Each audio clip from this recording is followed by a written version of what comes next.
Hi guys, ngayon nga at mag-open tayo ng ating parcel. Bali, ito muna yung open natin guys.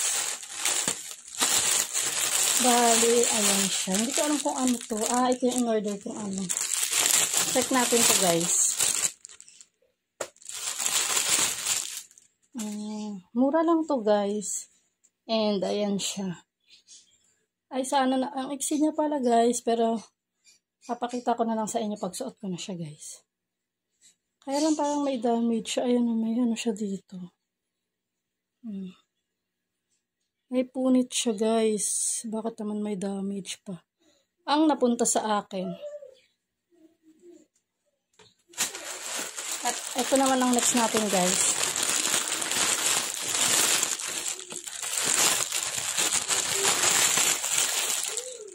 Choco, avocado, and itong pink, light pink.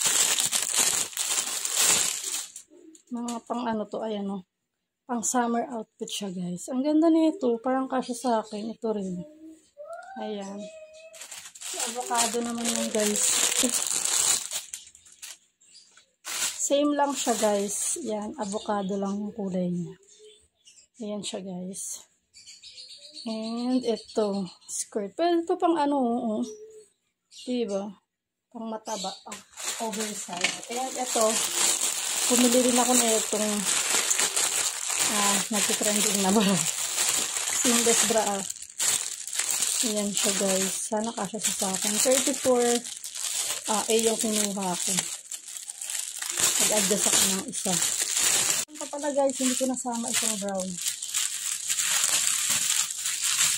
Ito siya. Tatlo pala order ko nito. Hindi ko alam. Tatlo pala yung na-order ko.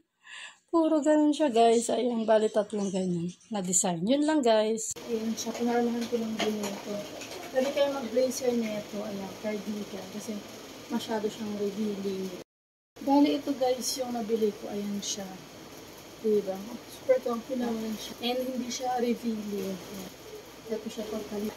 Ayan, okay pa siya pang forma. Ayan. Ayan. Ayan ko lang siya na pang white. And then, pwede na siya pang forma. Diba? Lalagyan na natin siya ng cardigan. Kita yung sa loob niya. Dapat ano lang po. Pinartilan ko lang din siya nitong white. Pwede siyang pang forma. Pwede rin siyang pang ano. Pwede ng jacket, pwede yan. Ayun lang siya guys. Ayan lang.